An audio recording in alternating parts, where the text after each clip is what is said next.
Mike, turn your games down. Hi everybody, welcome to another comic episode of Games My Mom Found. I am Mike Albertin, and who is dreaming with me tonight? Hey everybody, it's everyone's favorite hairy dog, Kenneth Sanity. What's good? And it's Chris Dobson, and I don't have a clever quote. And welcome back, and you are here to join us for another Sandman arc. Been now with us for 2 of the 5, so welcome. This is 5. We're here to talk about Sandman, A Game of You, also known as Volume 5, which is issues 32 through 37. And I have never read this before, so I've been trying to make myself finally read Sandman because I'm like, I really should read this damn book. And it's taken a while, y'all. Oh God, yes.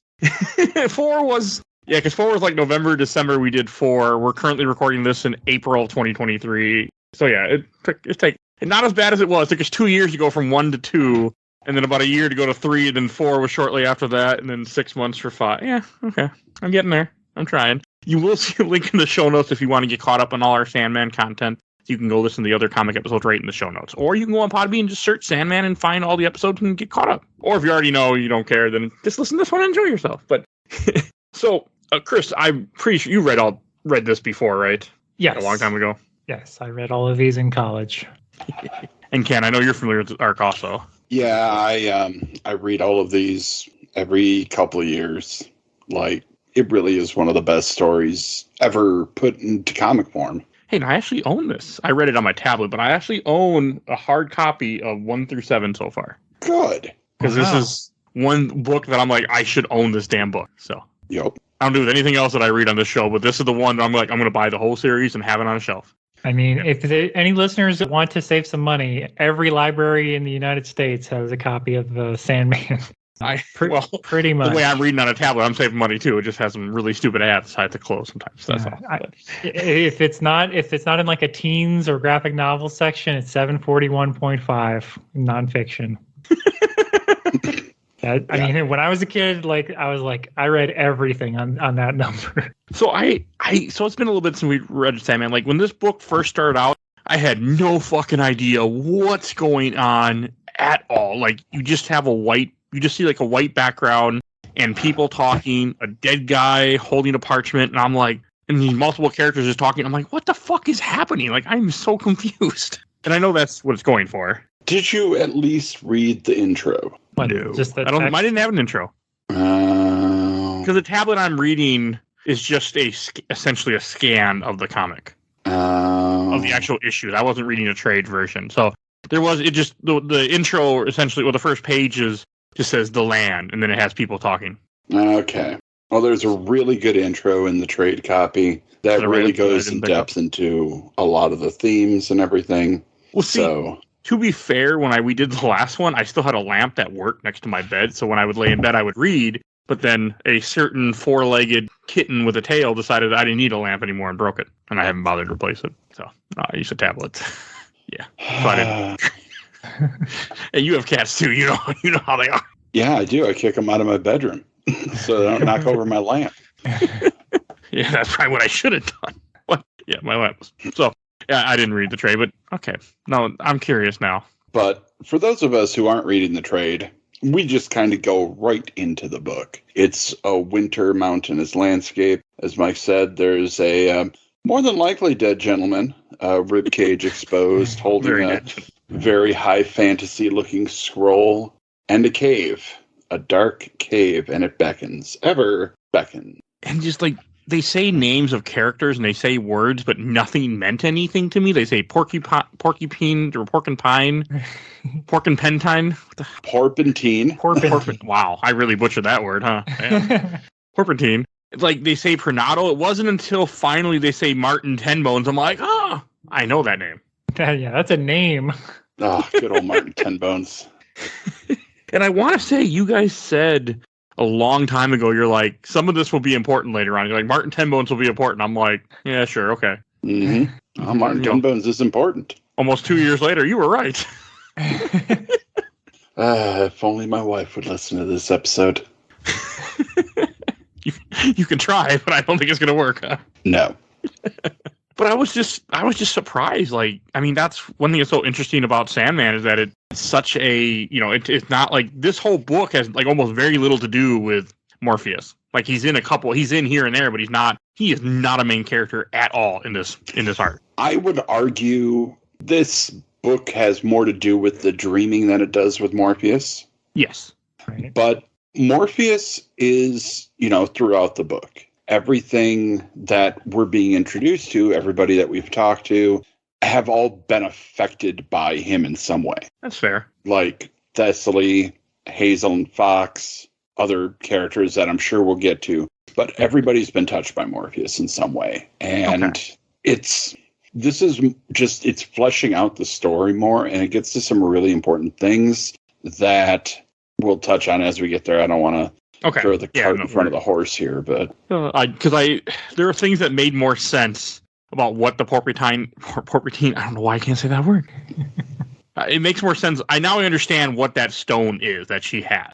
Yes, it did not put two and two together. Well, yeah, it wasn't until YouTube said this is what it is. I went, oh, that makes sense. So I was just very, very confused, and then all of a sudden it starts off, says New York slaughter on Fifth Avenue, and it just shows Barbie from Arc 2, the Dollhouse, just sleeping. Oh yeah. Barbie's seen better days. Oh, God, yes. She's very interesting in this, too, because it's been a while since I read 2, a year and a half. Or no more, year and a half. I mean, I feel like she was, when they do show her, she's much more, like, her life was different. She was more, like, it didn't show her more as disabled as it does in here. Oh, no. Disheveled. No, she was still married to Ken at that point. Right. I still find it funny, Barbie and Ken. Yeah. And this has been a big week for Barbie because the trailer just dropped, so it was hard for me to not picture Margot Robbie playing this character. I'd be okay with it. It could work. I wouldn't want Margot Robbie. I'd want Samara Weaving. Well, don't worry. I'm pretty sure you won't get Margot Robbie. Wait, who played? They didn't have Barbie in the Netflix adaptation, did they? I'm pretty sure they did. God, I can't even remember. I watched it. I don't remember. But then you see Barbie. She answers the door. And you have another character come that greets her, Wanda. And I was like, right when I saw the way they drew her, I'm like, they're going for, I kind of could tell what they were going for. And I think this is like, 89? No, this is later than that. This is we're in the 90s 91. Yeah, 91, 92-ish. So this is, I feel like pretty, progressive for 91.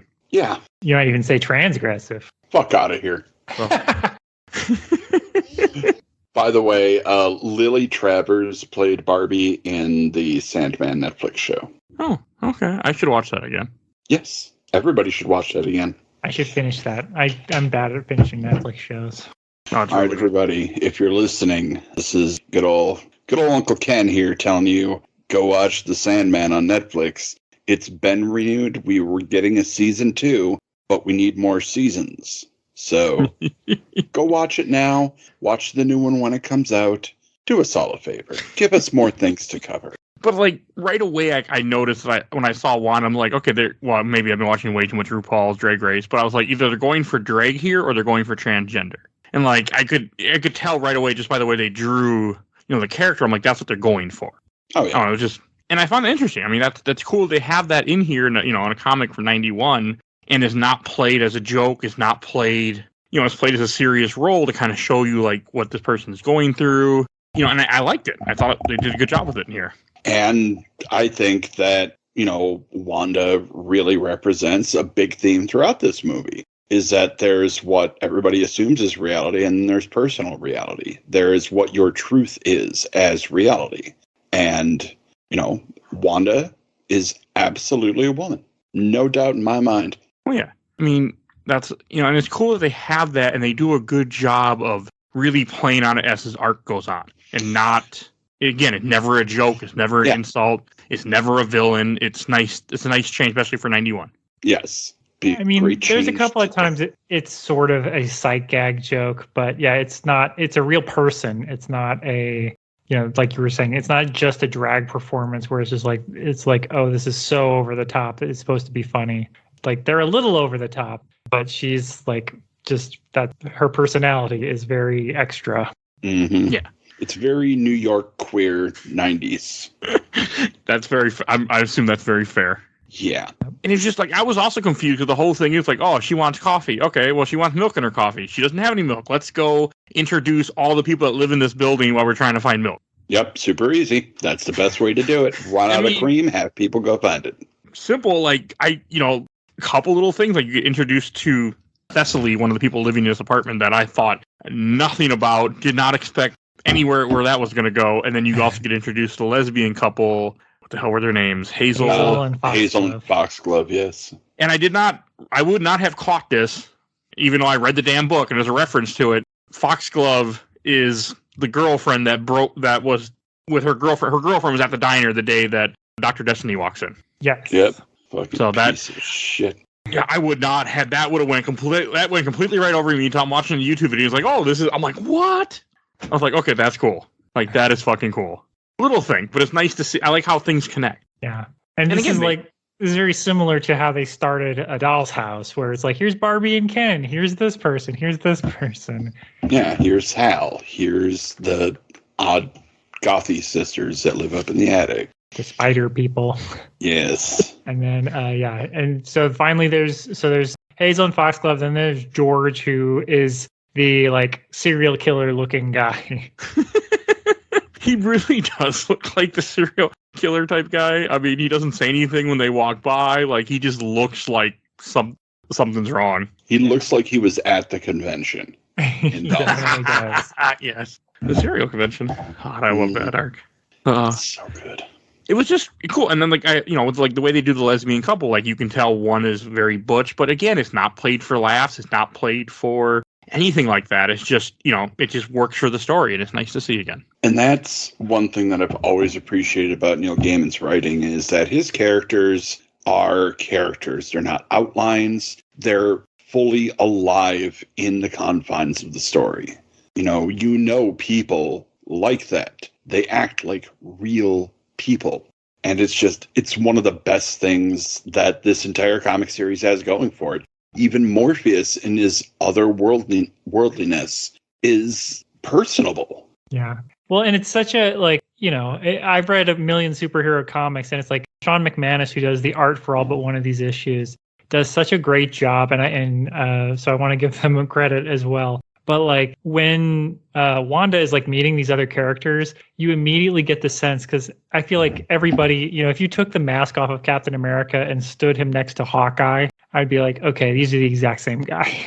They're 6'2", blonde-haired, blue-eyed guys.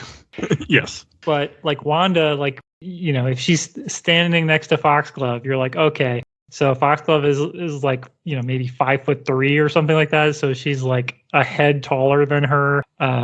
George is like, also pretty short and has a terrible posture. And so you get the sense of, like, all these characters are like different sizes and shapes and are not just the, like, okay, well, everybody looks like this. Everybody has the exact same face. And I mean, speaking of faces, the next time that you see Barbie, she did half her makeup as a checkerboard on her face. And this really confused me when I first saw it. I was like, I didn't understand what they were going for. But I liked it. I have a theory about that.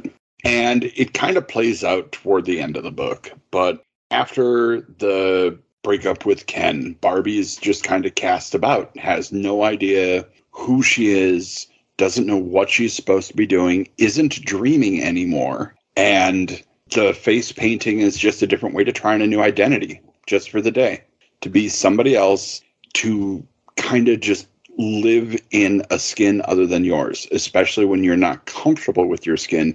Yeah. Because some weird fucking shit happened to you, yo. I also wonder, and again, maybe it's just because I just saw the, Margot Robbie, trailer, and they had all the different, kinds of Barbie.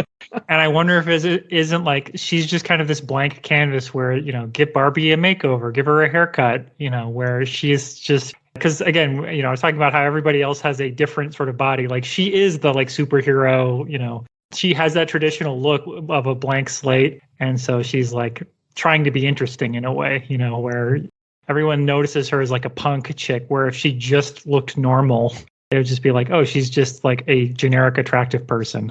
Yeah, and that very well could be. And that look would get my attention immediately. If someone walked around with a half checkered face, that's for sure. Oh, yeah. I really like that. I'm like, this is cool. I like the way she does her makeup in this. Again, I think I've been watching too much RuPaul lately because that's what I was thinking of too. Like, okay, you're gonna hear that multiple times throughout this episode, by the way. So. Yeah, it definitely felt more like an '80s punk like style. But, I thought it was, again, it's a credit to McManus because I think it would be really easy to just not understand what the art is doing.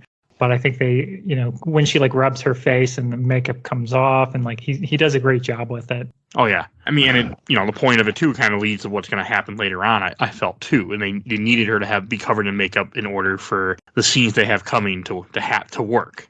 And then you have a small page of just Morpheus, or a couple pages where Morpheus is he supposed to be in that same land, or is it a different land that he's at? I didn't really understand what was happening here. No, he's just at like his, whatever. Somewhere in the dream. Yeah, he's not in the land. He's just hanging out, waiting for something to happen. I was just very, very confused what was happening with Morpheus. So, okay. Yeah, he's just noticing that something strange is happening that, I mean, we'll say what it is in a second here, but something that doesn't usually happen is about to happen. Mm-hmm. And then you get introduced to them being on the train, and I thought that was like I was very confused what they were going for. You have this assuming to be homeless lady who's terrified of dogs, and like I didn't notice in it, but like now that I'm looking back at this on a bigger screen, one of the drawings that they did is a guy reading a book or something with like a hook nose, and it's just the way they do that art. It's very well done, and like the way the lady just freaks out about the dog. I mean, I was thinking to myself, okay, well, she must had trauma with a dog or something, so she's terrified of dogs. It kind of, you get the, they're going for that she's, has some mental disability kind of thing, and that's what they were, and that the people are not treating her that way. That's how I took it. And this is also a chance to show that Barbie is a very compassionate person. She absolutely feels for this woman. And Wanda's just like, you got to grow a tougher skin. Everybody's crazy here. You can't let them affect you. But, Barbie is who she is. She can't not care about this woman. Yeah, and it also shows that the character has more of a heart than you would think. Well, one, I'm assuming New York in the 90s, from what I've heard, was not the great... Well, I think it's the 80s are when New York really bad, right? Yeah, like late 80s, early 90s, things started to get cleaned up a bit. Yeah, okay, 70s. Yeah, but I mean, it's just like, they kind of make that comment, like, New York's full of crazies. But I also was surprised when the lady makes it all the way up the stairs, and all of a sudden she's confronted with Martin Tenbones, a giant dog, and I'm like, that I didn't expect. I'm curious now. Like, give me more. Yep, that's a big dog. Because again, in the Sandman world, we have had other things come from the dreaming to real life, usually in forms of murdering people and taking their eyeballs. But this was a nice change.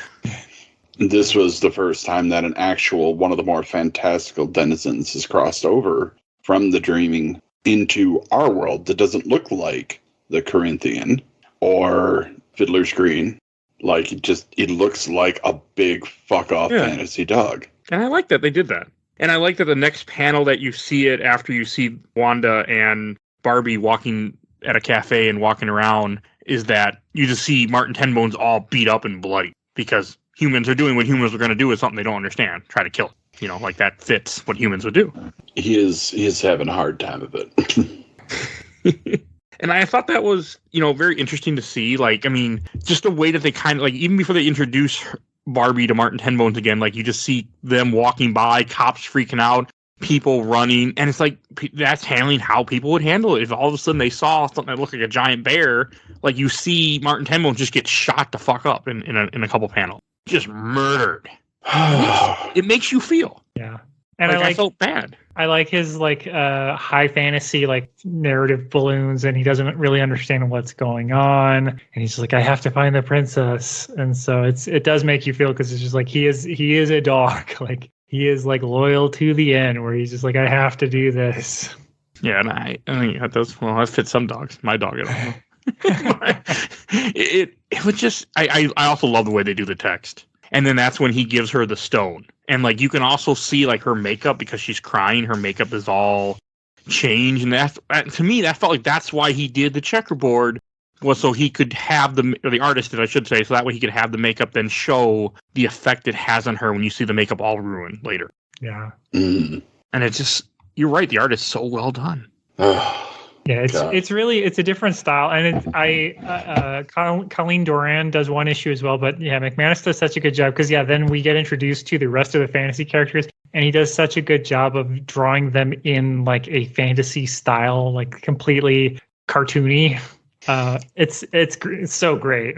And none of the characters in the fantasy world. Let me see, who do we got here? We got Luz, we got Pranado, and we got Wilkinson. None of them look alike. No, not at all. Yeah, they all look like they're taken from somebody else's dream and just kind of smushed together. And there's a really good reason for that. Yes, which I did not see coming. Yeah, I mean, they all just sort of feel like they could be a, Lewis Carroll to, Wizard of Oz, like that era of fantasy, just like random characters because it is like you have what is he? Like a armadillo or some kind of rat? Wilkinson? I think he's just a rat. There's a rat, a monkey. He's a shrew. A shrew, okay. Isn't it a shrew type of rat? It's in the rodent family, yeah. Yeah, and they're different in Redwall. I know that. Speaking of high fantasy, like animals, but he's wearing like a 1920s like press outfit, including he's got like a little press like thing in his hat, and then Luz has the like a, what do you call that you would wear with a tuxedo, like the tail, not the tails, but the I forget what that piece of clothing is called. So it's a very like 1910s style, and then the monkey is wearing like a bellhop type outfit. So it's like it feels like it's 100 years old. It's very strange. But that feeling of being lost in time is important. Right. Because, they've just been here. They don't know what the actual outside world is moving on without them. And they feel Martin Tenbones die. Specifically, Luz does. Yeah, they feel him passing. I thought that was interesting, too, to have that. That sucks. Yeah. Huh. And then Wanda brings Barbie home. She goes to the room. This is where you have... his name is George, right? The weird guy? Yeah. Yeah. Where he actually... Earlier, he doesn't say a word to Wanda. He just ignores her. But now he's like, "Oh, what's wrong with the lady?" Like now, all of a sudden, he cares. And she has like a small where she sees birds, but she thinks it's just a vision that she's hallucinating. But I think what she's seeing, what's really happening around the building, is how I took it. Like now that she's holding the porpentine in her hand, like she is connected to dreamy stuff because it is ultimately a dream stuff. Yeah. And I was kind of shocked when all of a sudden you just see George pick up a bird and then eat the fucking bird. Ugh.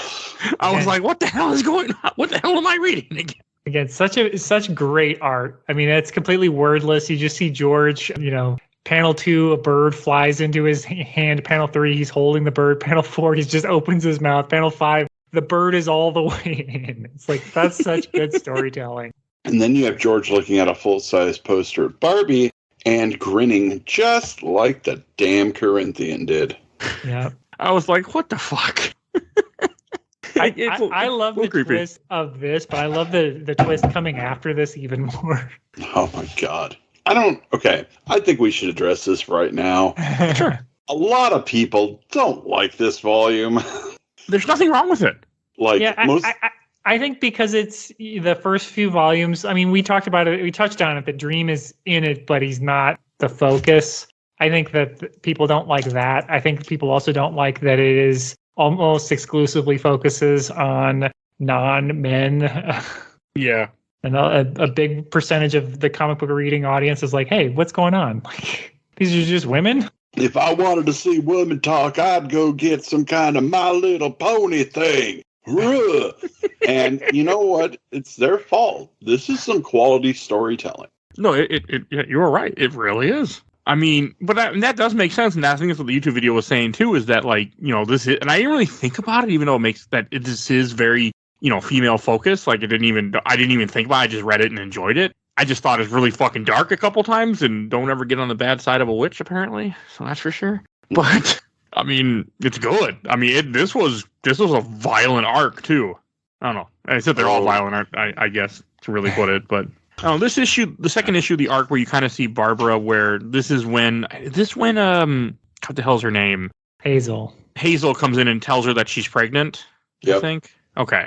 I thought this was kind of a very important part to kind of like, it goes along about how men deceive people, or all people deceive, but like how a man deceived her because she isn't, because she had only been women. And I also thought about our education system in general probably doesn't like to teach sex education. Just practice absence, everybody. Yeah, practice absence. Yeah, okay. Like, because she's like, well, I can't get pregnant. We did it standing up or something. I'm like, well, yeah, not how that works. Not even kind of. So I thought it's very interesting. And this article also, again, goes another way to show that Barbie is just a good person who just wants to be helpful. She didn't have to let Hazel in, but like she's sitting there talking to her, reassuring her, identifying with shared experiences. Like she wants the best for the people around her. I think that's what, like, when in Dollhouse, you only see Barbie for a little bit. You don't think much about her, but in this, you really get to know her and are connected more with her. Yeah. And like the most annoying thing about Dollhouse is that Barbie doesn't really have an identity except when she's dreaming, when she's Princess Barbara. Like when she's with Ken, she's just muted. Her identity doesn't exist other than Ken's wife or girlfriend, whatever they were. Yeah. Yeah. And I again, not to pat myself on the back or anything, but my theory that the face painting is to like be more interesting. I think that is borne out by what happens, right after Hazel leaves, where the TV calls her boring. Mm-hmm. Where they're just like, there's nothing to you. You're a boring person. David Letterman's. I also found it was like another weird connection, but it's cool to have more connections. When Barbie's watching TV and falls asleep, you have the elf from, what is it, Arc 3, right? Can't remember what it's called now. Was it 3? Was it? She's from the Shakespeare stuff. No, she was the one that got left behind when they were trying to get the key to hell. Yeah, the key to hell. Oh, so Arc 4. Never mind. Right, and then at the end, and then at the end, he's like, "You don't have to look like that anymore." And then she looks like this with her big ears. God, I really need to read these faster. Okay, for Season to Miss. Now I know what you're talking about. But that was cool. Yeah. Again, another throwback to a previous art. I like that. And then this is where she finally dreams for the first time, which I'm assuming is because of the stone, right? Yeah. Okay. Well, and also the birds are having an effect on her dreams too. Yeah. Okay. This was another creepy ass scene. You see George in his room, and he cuts open his chest and just has birds inside his ribcage, and they just fly out. Well, he ate the birds last chapter. They got to go somewhere. Exactly. Yeah, but this was. I was like, what the fuck? What the flock? You mean? Good one. Good one. Animal Crossing would be proud. I'm sure they would. Oh, and then this is when they all start having nightmares, and I thought this was really like cool, like. Wanda's nightmares where she sees herself as a man, but she sees a Bizarro version, essentially it looks like Superman, but Bizarro, and, saying it's weird Zoe and saying how she should have the surgery because she's pre-op. And it's very interesting. Like, I'm like, this is dark. It's really dark. It's so absurd too. It's like she admitted in the last issue that she had like this sort of awakening experience to their world's equivalent of Bizarro, like a Silver Age comic. And so this is like a character that she had like a crush on. That's like, we're going to make you a woman. You will say, weird Zoe, you think, you cut it off, get lost. That's a good thing in their Bizarro world. It's just weird. I mean, and then all of a sudden you see one of the birds is sitting on her while she's having this nightmare. And then you see the other two women, and the one that's pregnant has a demon baby that comes out, kills another baby. Like, oh Jesus God, that was I'm like, what the fuck is going on here? Oh man, yeah, this is a horror comic. I will stick with that. Some of the issues aren't so bad, but some are fucking horror issues. Cool drawing of a changeling. True story. Oh, and then I forget Foxglove's dream. That's where she sees the woman that died at the cafe. Yep. Yeah. Which it did not. I mean, none of it clicked to me. So. Yeah, the only thing that's confusing, and I not to blame anybody, but I think it's the coloring. She looks too much like Death, where it's not Death. It's just, her ex as a ghost. But because she's a ghost, she's like super pale and white, and you don't see her eyes. And I was like, okay, I guess you do see Death's eyes because she's got the little ankh symbol. Yeah, she looks more like Morpheus in this, honestly. Yeah. but you're just like, is this one of the endless? And it's like, no, it's just a ghost. Oh, it was just very weird. And then, again, this book is even more weird when Thessaly is about is sleeping. The bird comes up. She grabs the bird, kills the bird. I'm like, okay, that's strange, but all right. And then she lights the bird on fire in her hands. I'm like, well, that's not normal. Yeah, that, like I said, that's the twist. I was like, as much as I like the George twist, she just catches that bird. And again, all visual. Panel 1 catches the bird and you see the bird's face. Panel 2, bird is smashed to death against the wall. Panel 3 and 4, she's holding a dead bird. Panel 5, the bird is on fire. All visual. Like, it's so good. And then she goes to his apartment, knocks on the door, and she like has a knife behind her. And you just see, you open up, like, hey, can I come in? Thessaly's great. She is not to be messed with. I love Thessaly. Just the best. Oh, it gets worse next issue. And just kind of, and then you have Barbie goes to the land. She meets the 3 weird animals. And the way they talk, I mean, because their font was hard to read on a tablet when it wasn't, not a very big tablet either. I will say that. I had to like zoom in a lot of times. And they keep talking about the cuckoo. They mentioned the cuckoo. Multiple characters mentioned the cuckoo. And I was very, very confused because I don't remember what Martin Tenbones was talking about back in Dollhouse if there was an enemy. I don't think it was the cuckoo then, but I can't remember anything from that art. I don't remember if they specifically named the cuckoo or if they just said they needed to get the porpentine and blah, blah, blah. Yeah, I don't believe they mentioned the cuckoo. Okay, maybe it wasn't there yet because maybe it's more the idea the cuckoo shows up because of the fact that she's been gone from the dreams. I think, well, we'll get to it. Okay.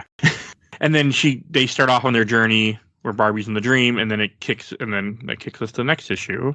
This is when things started to get really fucking weird to me, like way more weird than I was expecting.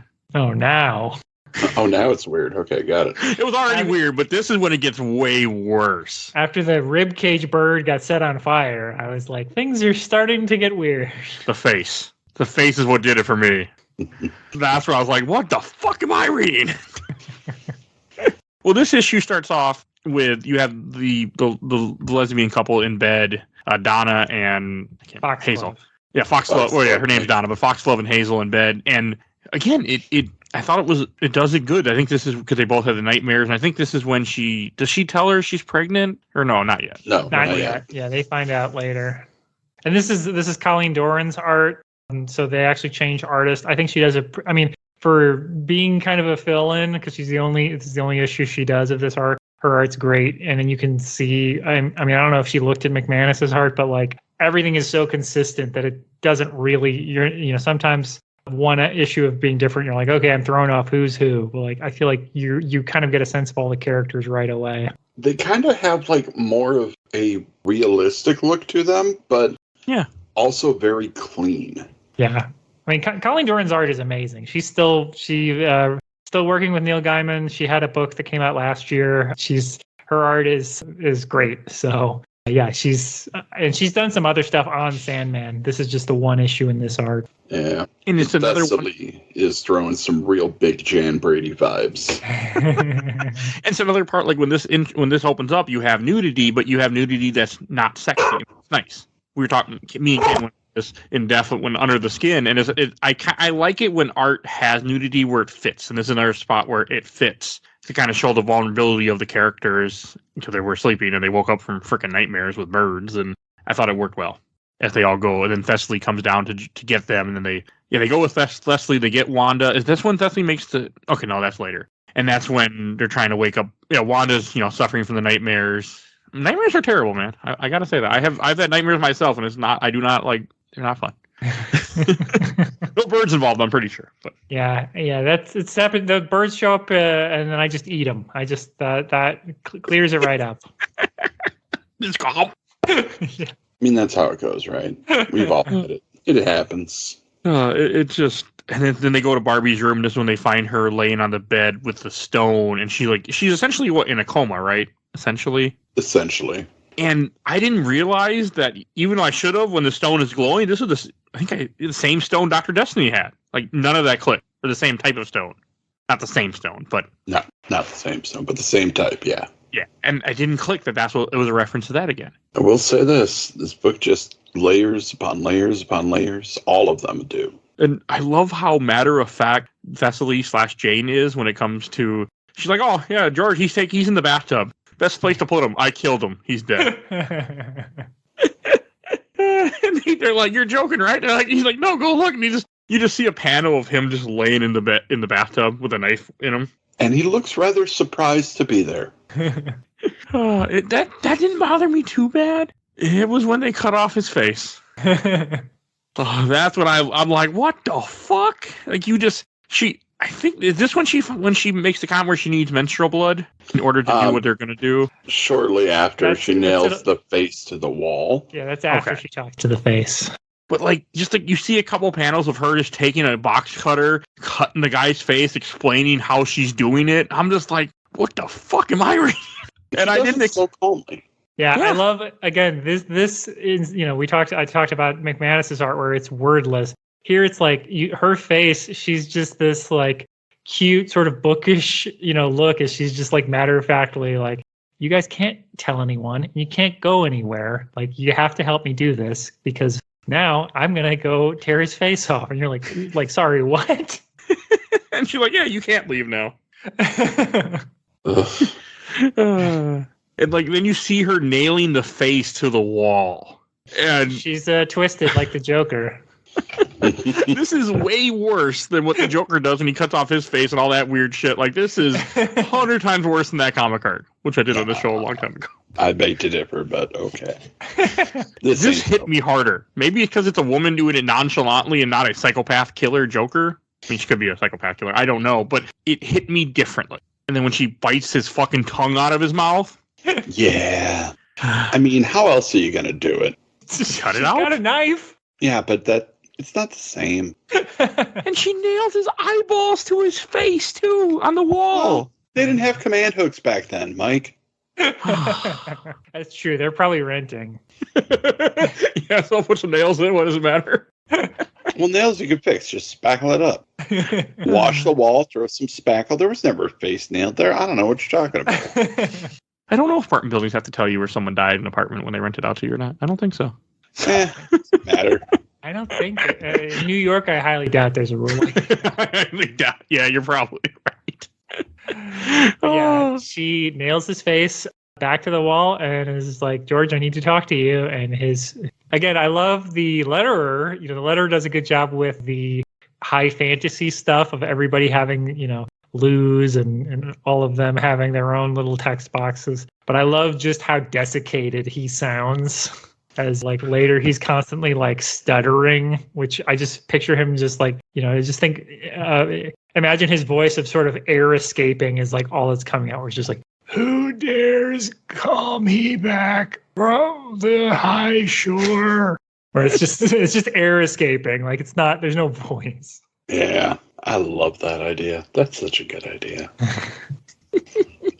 And I think this is when she's trying to figure out like what's going on with Barbie, or is she just trying to get revenge? Or is she just trying to figure out why who tried to kill her? Is that what it was too? Right. She's trying to figure out what's going on. Like, who are you? Why are you messing with us? Why are you messing with Barbie?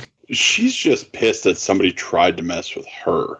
Right. Yeah. I don't think she doesn't really care about Barbie, right? Well, right. She only knows that Barbie is key to whatever this guy's plan was. Like the poster was a dead giveaway. So, hey, don't get posters next time, And then she checked on everyone else, and everyone else had nightmares. Barbie in a enchanted sleep, kind of a giveaway. Yeah. Okay, so, yeah, this is when she gets the bowl out and says, we need to go to the dream world. And then she's like, just nonchalantly says, Wanda's a man. Hazel's pregnant. So it's like, yeah, that's how you tell you're, just spot it out to somebody. Oh, yeah. But that's the thing about this. Yeah, which, I mean, I understand, and we'll talk about it, I guess, at the end. And none of us, to the best of my knowledge, are trans, right? No. But I know that some people don't like that, Thessaly does this. But Thessaly is not coded to be correct in doing this. She is just a, matter-of-fact, person who is just like, look, I need this. I don't have time to talk about it. Only one of you can give me what I need. She just nailed a fucking face to the wall. Yeah. So right there, you already set the tone of this character is psychopath. Like, I'm okay she's not using the right pronoun because fucking nailed the face to the wall. Like, she's not, she's not. Yeah, she's not good. Got problems. She's like, one of you is useful to me, the rest of you not useful. So, yeah, it's not meant as an insult. It's not meant to like joke at the character. So I thought, I mean, again, 91, like, I mean, I don't remember 91, but I know when I was in middle school, born 87, do the math, I don't want to. I mean, I remember people calling, you know, the joke was always, oh, you're gay, like, you know, that was the insult of the day when we were all stupid teenagers or, you know, young kids. And I'm like, you know, so it's nice to see it's not as a joke. And I just want to keep emphasizing that because I appreciate that a lot, that they didn't do that with these characters. Right. And again, I think they didn't do it here either. I think it's a good piece of storytelling that we already know as the reader that one of the characters is pregnant, because then when she matter of factly is like, well, you're pregnant. Like it's not a reveal to us, but it's like she knows all this. Like she's three steps ahead even of us. Like this is how we know that Thessaly has power. Yeah. And like the whole idea of the moon's road, I mean, I thought that was interesting too. It was just, and then she I think she make a comment like, you know, we need to enter the dream, but there's gonna be issues. Like she's aware what is gonna happen by them doing this, and she doesn't give a shit. Because, like, I'm assuming she's well aware she's gonna cause a gigantic storm to happen. Kinda, but no, but yes. Yeah, I mean, the important thing is she's going to get revenge on this cuckoo that's messing with, or that tried to mess with her once. Yeah, like, Thessaly was warned back in the day. She's also a lot older than you think she is, I noticed, too. So. Oh, you have... I have no idea. Sandman's another one of those things where I don't read anything about Sandman versus what we talk about on the show, that arc. I stay away from spoilers, because, yeah. Well, I can say that this is not the last you'll see of Thessaly. Okay. And it's a Greek name, which is kind of a clue. Yeah. I didn't think about that, but okay, that makes sense. Like in the last issue, when someone's like, isn't that a place somewhere in Greece or Europe somewhere? And it's like, yes, it is. So yeah, when someone is like, isn't that like New Age? And she's like, new? No. Not kind of. Pretty old, actually. Oh, and then they go in the dream, but they leave Wanda behind. I'm assuming because it's only women can go in this. That's what I'm assuming. Or they need to leave Wanda behind to watch Barbie. Well, a little bit of both. Like, pragmatically, yes, Wanda can't go. Because look at the history of witchcraft. Look at all the persecution. And typically, you know, female practitioners are going to be more closely bonded. The moon is the more feminine of the sky orbs. Yeah, that's a term. Sky orbs. Good job, Ken. We'll go with it. But like, it is traditionally a more feminine associated thing. And, you know, it sucks for Wanda. But at the same time, you know, I can't. It's not my story. Right. Yeah. But they also needed to put a character with Barbie, and for where this arc goes in the end, they needed Wanda to be in reality, not in the dream world. Yeah. So. And you have a small scene where you see the lady from earlier that was scared of dogs notices something's wrong with the moon or something. Mm-hmm. And then then the face starts talking to Wanda at the very end. Can we talk? And I was like, come on, you damn face. Just go away. Fucking George. You got to do the voice. Can we talk? No, if you're going to do that, you got to do it like Joan Rivers did. Can we talk? Like, you got to get that big brassy thing. I'd either be out the door or I'd have gloves on, taking that fucking face right off and putting the garbage and throwing it, getting rid of it. I would not be okay. What I don't understand is how he can make sounds. Like his tongue's just flapping around.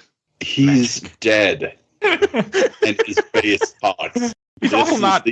Yeah, he's also not human either. I guess. Yeah. I'm just like, I'm thinking of the acoustically. How is how's he making these sounds? Magic. Yeah, magic doesn't. Magic can put sound in your brain, but is he physically making a sound in the space? But anyway, that's the important questions. So I can't be the only one that thought this. So in the next issue, 35, when you're introduced to Barbie and her group crossing across these mountains, they're crossing against mountains, and I think they make a comment like, "Yeah, this is the most risky part of the journey, risky, not dangerous. Risky, there's no cover on the plane. If the black guard spots us, that's it. Nowhere to go, nowhere to run. Two things came to mind. One, nowhere to go, nowhere to run. I thought of Final Fantasy VI, Phantom Train. But the more important one is I thought of Lord of the Rings. That when they're crossing the mountains and they're, they can be seen by Saruman. And that's what I thought of. Oh yeah, no, this is definitely the pass of Karatas, I think was the place. I mean, that's what I'm thinking. You know what I'm thinking about. I don't remember the name. Yeah, they were crossing there, and then it was too crazy, too much snow, and Saruman. Yeah, and then they were like, fuck it, the Mines of Moria, I guess. Nothing terrible will happen there. One of our characters will get leveled up and take all the experience for himself. Yeah, I mean, one of the things that I think is, and you don't have to be an expert or anything, but one of the things that I think helps to have at least a passing understanding of is the concept of the collective unconscious. Because I do feel like, Gaiman is at least in this story, is saying kind of like everybody has this sort of high fantasy world that is, and you can, it's Lord of the Rings, it's Wizard of Oz, it's Alice in Wonderland. It's like, it's what would later Joseph Campbell would call the hero's journey later, where it's like Campbell's theory is that everybody had access to sort of a shared memory the same way, cats have shared memories of like how to knock over lamps. Or amiibos. Way to bring it back. Yeah, that humans all have a shared mythology that we're sort of distantly aware of.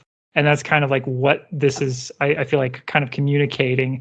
She is in this land, but she's like, she didn't make it all. Like, she's just in it. I agree with that. And it's the same way, like, it's, just the idea that Oz is like a real place that Dorothy goes to. Barbie is just here.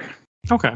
And like just the way that, these random animals that are following her, that's kind of what I was thinking of too. It also made me think of Lord of the Rings, you'd have these random companions of different races. Except in this case they're animals. Yeah, or like I said, Wizard of Oz. You've got a lion, a scarecrow, and a tin man. That's probably more accurate than what I'm saying. Yeah. Just as silly. We picture the people in costumes. But the book, I assume they wanted you to think of the actual things. Yeah, not random people in costumes. And this is when they come across a dead body you saw in the first issue holding the parchment. And it's just like, my God, I don't know. This also kind of like grossed me out a little bit too, where, she just finds a dead guy holding the parchment. That makes no sense. Well, he died bringing it to her. Yeah, he brought it to her finally. It's important. This also made me think a lot of Labyrinth and Dark Crystal. Yeah. And Neverending Story. Yep, which are all, Neverending Story is, 70s? But it's in that genre of, fantasy, the world ending type of thing. It all kind of hit that for me, and it made me think of that type of fiction for some reason, or those particular fictions. Right. And again, it's like people sort of became aware of the trope when George Lucas self-consciously was using Joseph Campbell as a inspiration for this is how we're going to do the hero's journey. We're gonna make it like hero's journeys usually are. But yeah, she's had all these other adventures, and now she's doing this sort of hero's journey thing. And they literally just have the scene from with the Nazgul where they're 6 feet away. It's just that scene where they just march right past and they're so close. She's like, I could reach out and touch them. Okay, I didn't put two and two together. That this kind of reference to Nazgul. Oh, big time. That's cool. And the coolest thing is that this came out, before the movies did, and yet still visually has so much similarities. Yep. Well, they had already done that animated movie, but this is before there were good adaptations. It's just this also really made me think of I want to say Dark Crystal had the giant black beetles that are hunting the characters. And that's what these made me think of, that they're hiding in the snow. And the parchment that she opens up has pictures of her, like Polaroids of her and her different makeups that she was doing. I'm assuming that's what it's supposed to be. Mm-hmm. Which again is also strange because you're in a dream world and here they have pictures of you in the real life. Well, they're getting them from Bird Guts, George. Oh. That's his name. Okay. Oh, because he's taking pictures of her or something. Yeah. Or he's the spy. Yeah. And she has been in New York for a while too. They make that comment too earlier. Yeah. So and apparently popular enough to get posters. Yeah, I mean, it wasn't supposed to be her. It was supposed to just be a Barbie Mattel poster, I think. No, I'm pretty sure that was Barbie. Oh, okay. That's even creepier. It is confusing. It's is Barbie real in this world? If it is, it just makes this character even more confusing. It's like, you were married to someone with the same name as Barbie's husband, but I'm going to say no. Yep. Yeah, there's a great, have any of y'all ever read the Astro City with the character Beauty? No, I have not. It's basically Barbie, but it's like she is a like doll that comes to life, and she's basically the Vision in Kurt Busiek's Astro City, where she's like, I am not human. I have no reproductive organs. Like people hit on me, and I'm just like, okay, I have no interest in you. And she ends up becoming like this gay icon because she looks like Barbie and like fights crime in pink, but she is constantly being rejected by men because they're like, oh, you're like cold and distant and weird, because she is immediately upfront like, I can't do anything with you. I'm not real. And so like that's a sort of play on it. And I feel like this is also sort of a play on, on the doll. But anyway, okay. back to Morpheus, as we have exciting contract readings.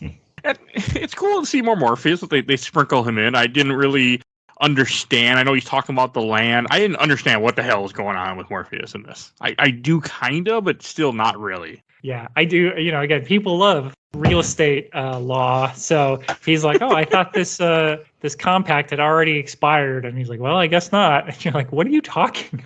And I think that sets up a really important thing.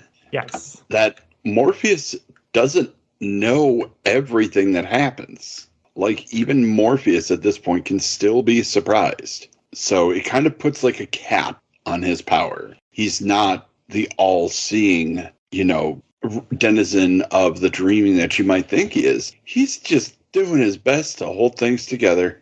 Right. Yeah, the last in book 4, when he's like, Loki, you think you could sneak up on me like in my like palace? He is sort of omnipotent and omnipresent there, but he's not constantly like, he's not Mr. Sandman giving you a dream like every single night. And he's like, you guys, I have people who take care of this. Yeah, play amongst yourself. I'm busy doing contract things. I'm busy getting captured. Yeah, for 70 years or whatever. I do like the scene because, again, one of the big themes of this whole story has been Morpheus he's very aloof and kind of an asshole. Yes, he is. And so when what's her name, Nuala, is like, oh, by the way, I warned Barbie. I wasn't sure if I was supposed to, but I did just because I know something bad could happen. And he is like, okay. And then he's like, that will be all. And then stops and comes back and is like, that was actually the right thing to do. Thanks, buddy. Because he's such an asshole at first. He's adjusting, like you really do see him growing as the series progresses. Yeah, it's the, John Hamm in Mad Men, where it's just like, if he gives you a crumb, you're like, oh my God, thank you for being nice to me. Like, you're usually just like all business and such an ass that, the fact that you acknowledge me as a person. Wow. Thank you for doing the literal bare minimum you could do. Right. Where, yeah, and I think that's good management there by Dream. He's giving positive feedback. She's happy. Oh, okay. You're not only sending an email that's like, you screwed up again. Like, who? The whole team is dropping the ball, sending an email reply all to everyone. Oh, I don't miss those. It's good to send the occasional, like, great job. Hey, good one, pal. Way to go. And then we're brought back to the other characters, or Barbie and her weird little entourage, and like it starts off all happy. They're in a forest, they're picking fruits and getting food, and they stop to sleep in this forest, and the monkey goes off, I think, to go search or scout for them. And then like all of a sudden, the monkey didn't come back for a while, they stop for the night, and then all of a sudden you just find the monkey is hanging. Yeah. And I'm like, what the fuck, book? What the fuck? That's all I'm just like, this book just constantly kept getting weird to me. Poor Prin. Yeah, I do. Again, they're so like adorable, and you're in this like Wizard of Oz type thing. You're like, oh, everybody's going to be okay. And you're just like, no. Nobody's going to be okay by the end of this. It reminds me, Have you all ever read Alan Moore's Swamp Thing? No, not yet.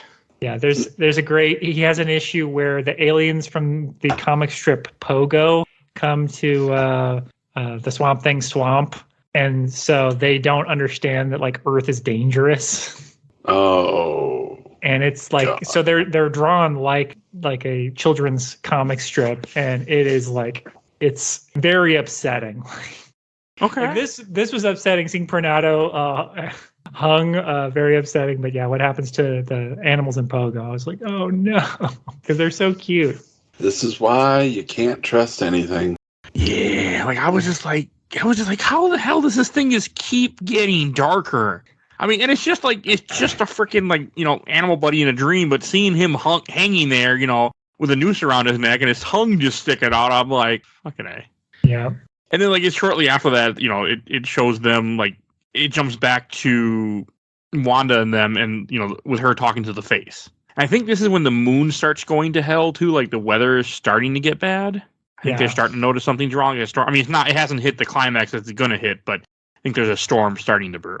Yeah, and this is really when you start to realize that George was not, you know, he was a bad guy. But here is when you're like, oh, okay, he's a really bad guy. Yeah. Because he's just a piece of shit. Yeah, he ended up there for a reason. So that's good.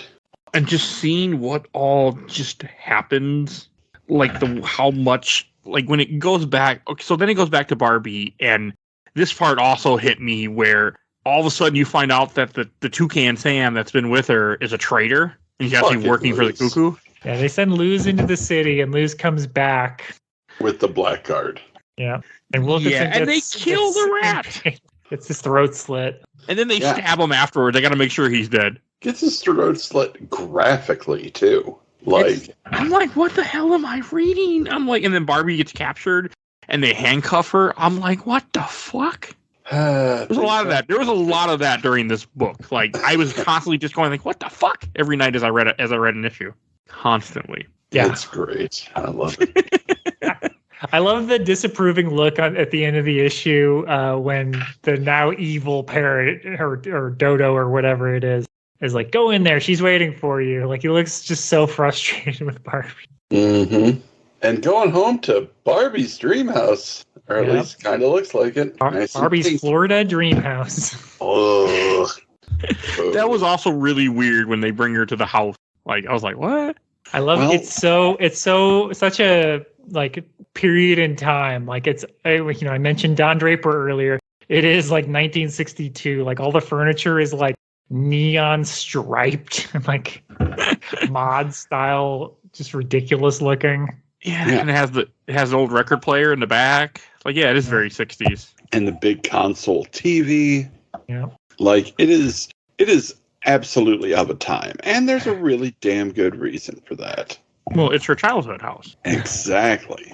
And then we meet the Cuckoo finally. This was so I don't know much about cuckoos in general. Like I somewhere in the back of my head, like as they explain things in the next issue or this issue, where what a cuckoo does, like somewhere that was in my head, and I'm like, okay, that makes sense. That is what a cuckoo does, but I didn't put two and two together at all until they told me.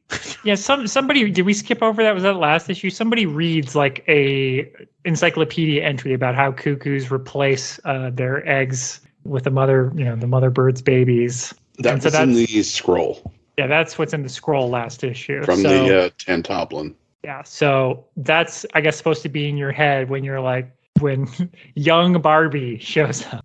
That wasn't in my head. That I can tell you that.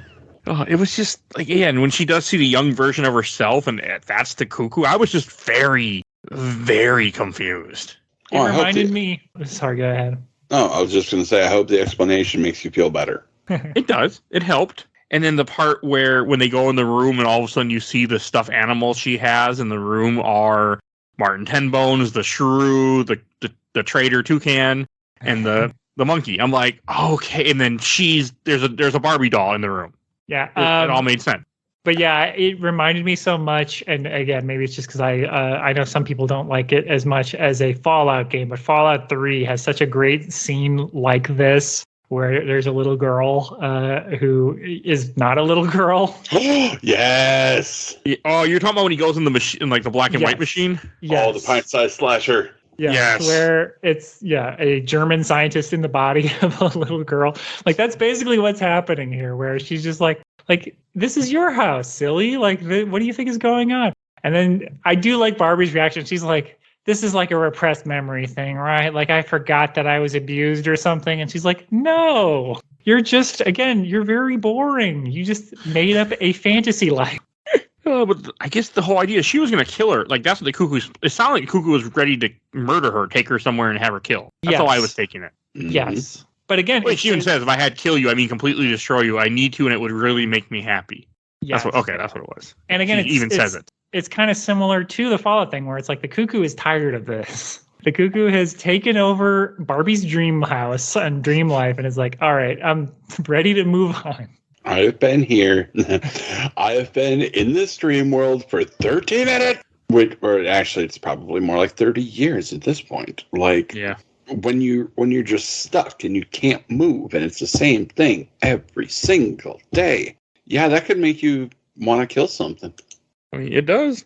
To be fair, it does. Yeah, I do like the art of just because I think sometimes McManus makes her face a little too Dennis the Menace-y. Yes. But when you see the scale and like the bows in her hair and everything, it's so the contrast of like she's got these, evil henchmen soldiers that she's ordering around. Like it's just so funny. And I love how she like goes from like looking like a child to looking 60 on the same page. Yeah. Even. That's because they know what they're doing. Yeah. They're good at what they do. Yes. And then you see New York, and this is when you really see that the storm is hitting so bad and everything is just getting destroyed. I thought that. I really like that. And then they even make a comment, like, for some reason they have a comment like, oh, Jim Morrison, but not the famous Jim Morrison. I'm like, why did you, like, that's just strange to me. But that's where you went with this. It's just drive time radio. I like it, though. I like the fact that there's, Jim Morrison Doors reference. I'm like, okay, that's cool. I'm okay with this. I appreciate where you're going.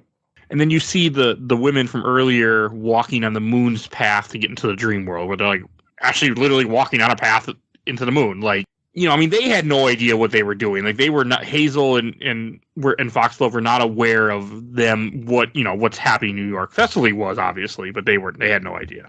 And I really did like that part of them doing that. Yeah, and I do pretty much be tricked. I do like Thessaly, she's not, I wouldn't want to be in a, D&D campaign with Thessaly because she's immediately she's like, we're going directly to the Cuckoo. We're dealing with this right now. And they're like, but what about Barbie? And she's like, look, we're going to run into her. Like, that's how this stuff happens. She doesn't give a shit about Barbie. She's just there to do one thing. She's like, look, I'm genre savvy enough. I know where I'm going. I know exactly what I'm going to do. I'm just going to go find the Cuckoo. And I'm going to have a little talk. Like, it's weird. Like, they come across the shrew that got murdered, and then she uses his blood to talk to him, and he's like, I'm dead. Leave me alone. I picture his voice is like maybe the gopher from Winnie the Pooh or something like that. Just like a very streetwise English voice. I like that idea. That's an interesting idea. I don't know. In Death, maybe it's the coat, but I can't get Matt Ryan out of my head. It's the coat. It's gotta be. Because it's like, I don't know why, but Wilkinson gives me mad heavy Constantine vibes. Because he has a leather jacket like Constantine. This is a DC novel. Yeah. And there's already been established presence of Constantines in the past. Yes. In Sandman.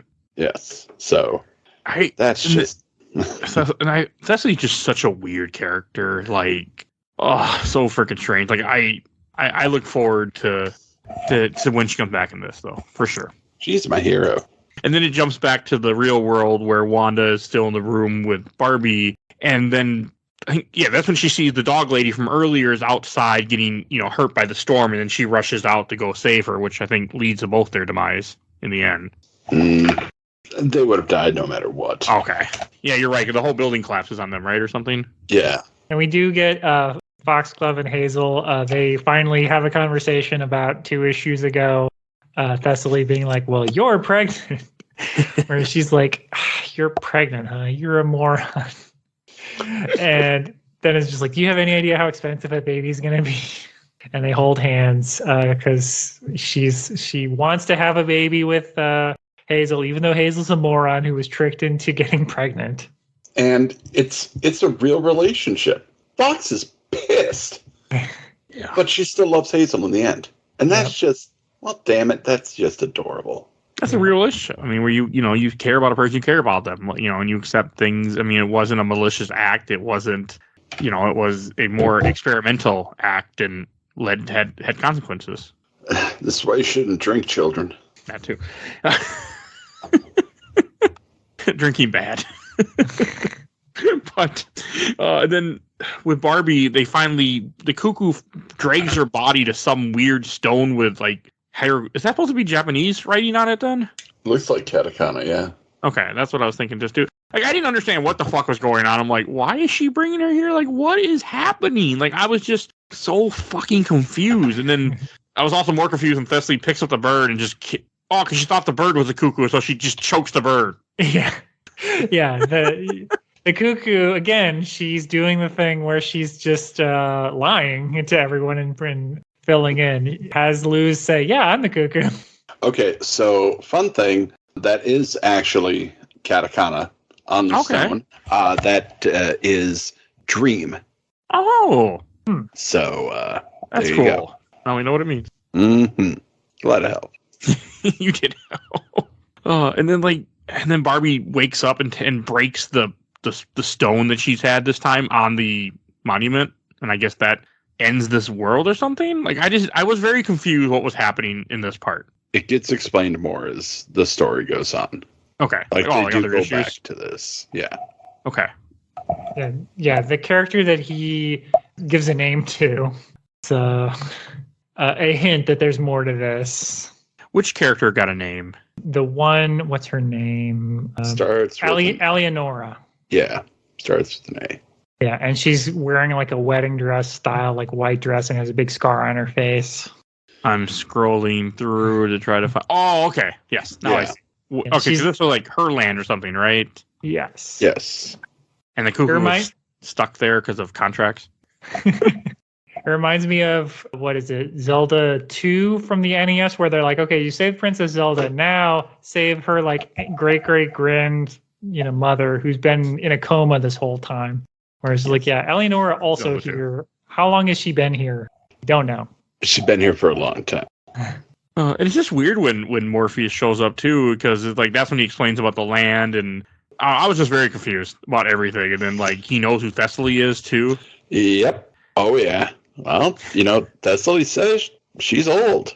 And he's pretty pissed. And then I think the cuckoo, and Thessaly still wants to kill the cuckoo because she killed the wrong cuckoo, and then he just doesn't. He just kind of has her fly off. Well, that's next issue, but I think he just has her leave. Like, yeah, she's free now. Well, yeah. So she's like, her life is mine, and I demand my rights. And he's like, do you know where you are? Like, what you did to get here? Like you don't get to demand anything. Like you're literally intruding here, and you made a huge mess getting here. Yeah, and this is when you really see like what she did, like what effect it's having on the world, because it shows back in New York, the building is just it's collapsing. They're all in. Well, yeah. Speaking of Zelda, she's bringing the moon down on everyone. This is a completely different Zelda game. Yeah, because this is when Wanda and then the lady who was scared of dogs both are killed, but Barbie survives, and you just see the whole building just crumble in the last couple panels. Yeah. I mean, and Thessaly was aware of what she was doing. She knew by going into the moon world, it's going to fuck everything up. Didn't care. Already messed up. But hey, if you're like, thousands of years old or however old she is, I guess you just don't care anymore. Yeah, pretty single-minded. I got to get revenge on this creature that tried to kill me in the dream world, so let's go. I might kill 1,000 other people. Let's go. I get it. I understand where she's coming from. I also got to say, this Sandman likes to have really tragic things happen to random people. Like the first arc, you have, Dr. Destiny, where he's ruining the world. I think you had something happen with the Dollhouse too. Like you just have terrible things happening that are because of like the events that you're reading about, even though you don't see the impact on the rest of the people other than like radios. That's the real world, man. Things happen every day. Like horrible, awful things happen every single day. And who are you to say that Morpheus isn't involved? You can't. And in the last issue, when they're back in the dream world, like, yeah, this is when the cuckoo just turns into a bird and flies away. Yeah. Well, it's an interesting, and again, I think this is another reason why people don't like this arc, because there is no big final showdown with the cuckoo. There is no, like, the cuckoo and Thessaly get in a battle. Like, it's literally, he's like, okay, well, you guys, I mean, the cuckoo did it, like, but Barbie did it technically. So I'm shutting down this dream world. I'm turning this, I'm permanently deleting this save. And the cuckoo is like, well, that is what I wanted. So good, I guess. And, Morpheus grants Barbie a boom. And Barbie can use it to kill the cuckoo. Barbie can use it to remake the dreamland that she just destroyed. But she doesn't. Well, she sends everybody home and safe. Because, yes. I mean, technically, from what I understood, from what I was reading, Morpheus was not going to let them leave the way they came. So, no. You're just going to leave them there in the dream, but they're like physically in the dream. Yeah, I mean, it's not really his problem. No, he's like, you guys broke the law. You guys broke the rules. Fuck you. Yeah. Work it out with Selene, I guess, the moon. And then I do like how she brings them back. And that's how that's the only reason I'm assuming they survive, because I thought Barbie had survived because she had the pendant to protect her, but the pendant's broken. So the only reason why I think she survives the building collapsing is because of Morpheus, I'm assuming. Yep. That's my thoughts too. That she specified safe and sound. And he was like, well, since you said that, it's going to take a bit. Yeah, you lived now. Yeah, I do love, the cuckoo is like, when she says like, hey, I'm going to use this to send my friends back safe and sound, the cuckoo's like, I can leave. And Barbie's like, fine, go. I don't want to talk to you. And she's like, thank you. And flies off. And Barbie, despite herself, is like happy because, again, she's a good person. And Thessaly is like, damn it. I wanted to kill it. I wanted to kill it. Tried to kill me, gonna kill it. Like, she is not going to let go of that grudge. She's like, I hate that bird and I still want it dead. I don't care what it is. And then it kicks back to Barbie in the present time, which you see her in just a random diner's room, but she's doing the makeup thing. But this time she drew on her face, supposed to be like the net that you have when you're mourning someone. Veil. Veil, yes, that's words. So, and it's just, again, I like the fact that she just does that the makeup like that. That, and this is when she's meeting with Wanda's aunt, who only refers to Wanda as Elvin. Boo. Yeah, I mean, and again, they make all of them seem like asshole type characters, and it fits that they won't, recognize, her as the way she wants to be. Yeah, that they're like, this is my son's funeral, so this is an important day for our family. And it's like, shut up. Mm-hmm. And it kind of shows her reflecting on what happened, how, everybody was dead in the building, and they find her somehow alive, just fine. Well, because Morpheus. Mm-hmm. So somehow they're like, I guess that guy's face got torn off. Yeah, they're like, yeah, he was in the bathtub, and yeah, really nasty. It was crazy. We don't know why there are nail holes in his eyes or his tongue. It must have been the way the building collapsed, that it just skinned his face off perfectly and then put it in a different area of the... Yeah, so weird. Yeah, it's like a Final Destination movie where there's just like the truck with like the thing hanging precariously off, where just, like a board with a nail in it just went right through his face. It's absolutely bizarre. We don't know what happened. We're very confused. But then, Barbie's just too good. Yeah. It is weird. I mean, it's just like, again, despite herself, like, she still gets like hit on by gross yokels. Like, you're too attractive.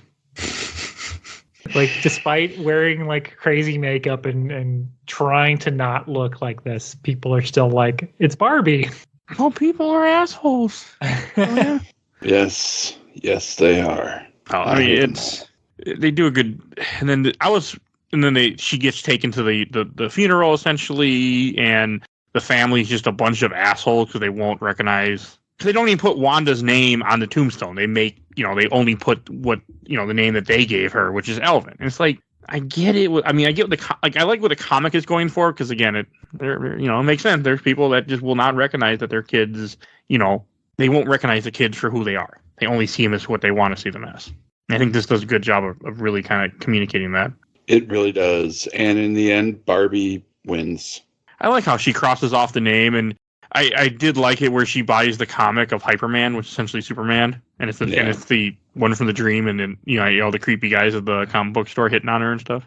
But yeah, Wanda was a good friend, and good friends deserve that. They also deserve having their true name written on their tombstone in tacky flamingo. I like that. She does that with lipstick. Oh, man. And that's probably cheap lipstick, too. It's probably going to be there for a minute. It's going to stain that stone. Hopefully. And then she just gets in the car, and then I do like how she talks about where she's having a dream when she was on the bus where you see Wanda, but Wanda is in a more feminine picture with Death standing next to her. And I really, really like that. Yep, yeah. And that's basically just like, hey, time to go. Time to go, girl. Let's roll. Yeah, and she's in the form that she should be in. Yep. And I thought that was really cool, and I just like seeing Death too. So that was also cool. Just kind of sprinkle her in. Yeah, not a lot of lines for Death this chapter, but yeah, it's always good to see her. I mean, I'm sure she's in more. Death is too busy being amazing. And then the last couple panels are she just drops off Barbie at the bus stop and drives away, and you just see Barbie walk into a bus, and that's it. Yeah. And it even says that's all. And so to kind of go to your earlier point, Chris, like that, I think that is a big reason why people didn't like this, because it doesn't have any type of big conflict or anything. It's a very just centered story. There's not really a villain. The Cuckoo's not a villain. Yeah, the Cuckoo is sort of the antagonist, but it's like they get what they want, which is they wanted this to end, they wanted to get out, and Barbie sort of gets, she just sort of moves on. It's, we're learning more about the dream world and how all this stuff works. But, and I guess we learned more about these characters. We're introduced to them, but there isn't a big payoff where you get that catharsis of, I'm glad to see they got what's coming to them. It's like even the, the bigots that she meets, like she doesn't say anything to them. She's like, okay, well, they suck, but I'm not going to make a scene at their daughter's funeral just because they're, dead naming them on their tombstone. I'm going to wait until they leave. And then draw a little lipstick, cheap lipstick. Yeah. So, there's not even the catharsis of yelling at, these people and, showing them that they're wrong or whatever. It's like, there's not that payoff that superhero comics have trained readers to expect. Like, that's what normally happens. It's very much Homer asking Marge, I don't get it. Is this a good ending or a bad ending? And Marge saying, it's an ending. Sometimes that's enough. And that's how life is sometimes, man. Life doesn't always have to have a bad ending or a good ending. Sometimes it's just, that's the end of one adventure, and it's time to move on to another one. In the great words of Picard, sometimes you can do everything right and still lose. That's not failure. That's life. That's not weakness. That's life. But nobody loses here. Is that when Data couldn't beat that computer game? Or yes, it is. That's what I was going for. I remember that one. But yeah, great fucking episode, by the way.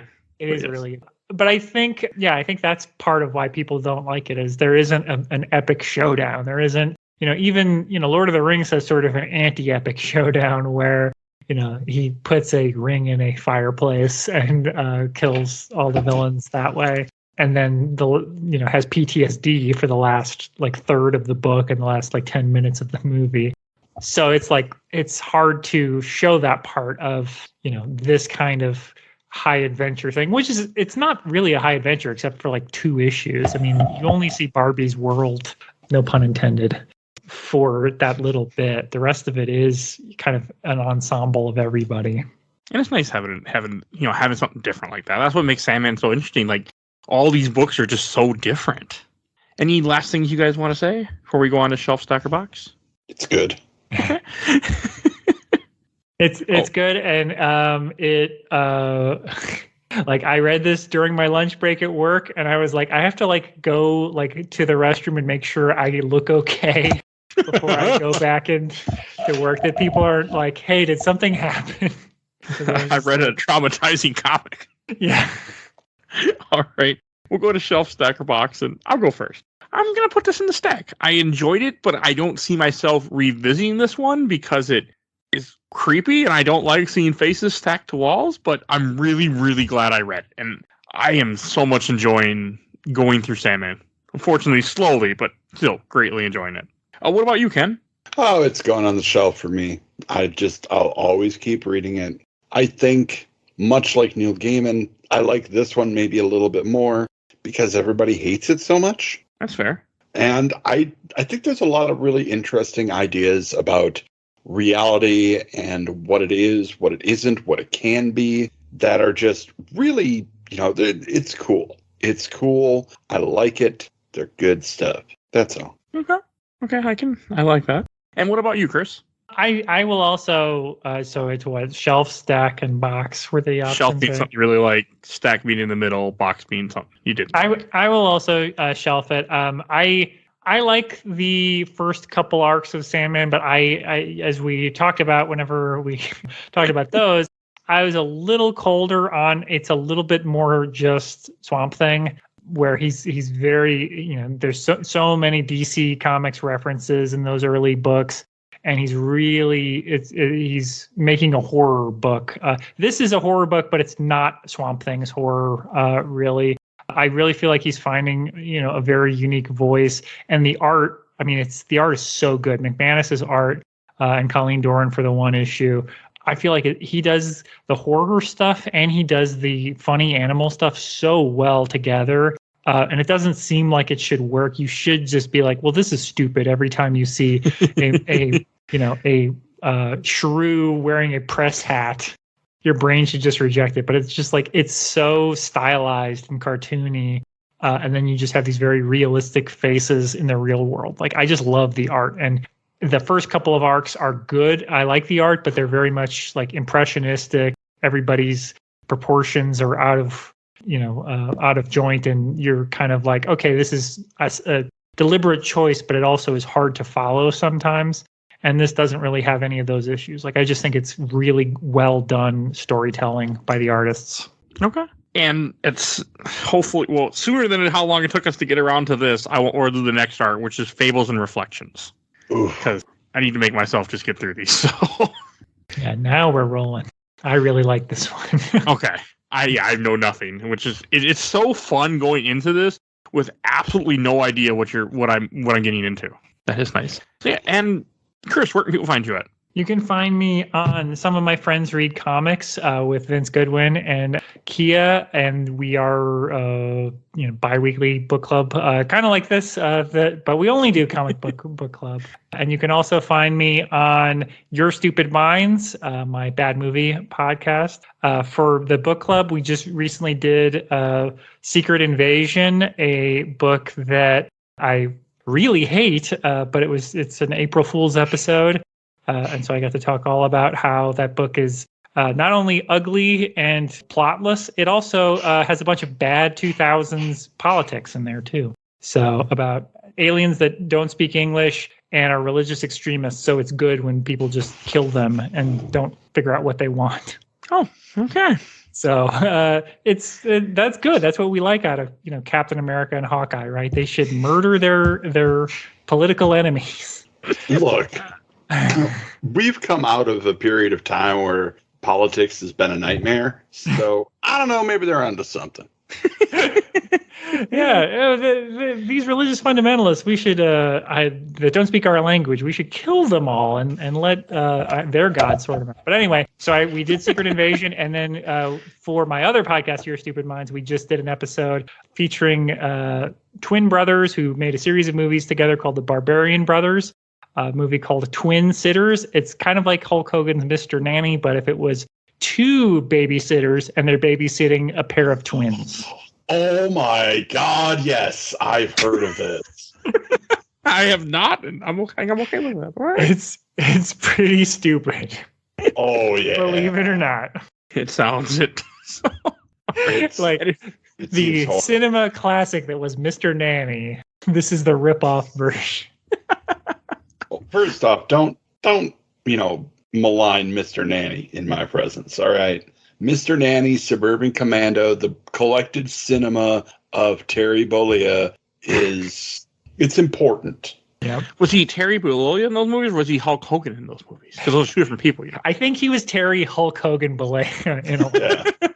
Yeah. Like, you got to put all your names in there. I watched the documentary about the whole trial thing with him, and that's why I'm making that joke. Oh, God.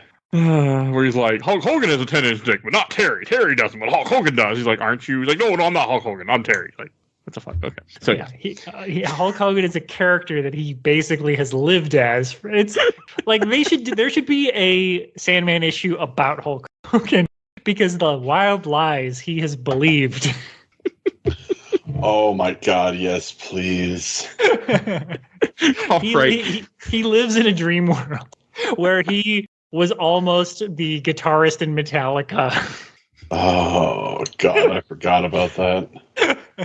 If you enjoyed this episode, you can hear the rest of our Sandman episode. Just see a link in the show notes. We comics, movies, TV shows, games. We do all sorts of stuff. So, and you can go to Podbean and search everything you want to find. Just type in a word and see what comes up. You know, there's a good chance you type in a random word, you're gonna find a list of episodes. We do so much stuff on this show. So over 450 episodes so far. Woo-hoo. So definitely go check all that out.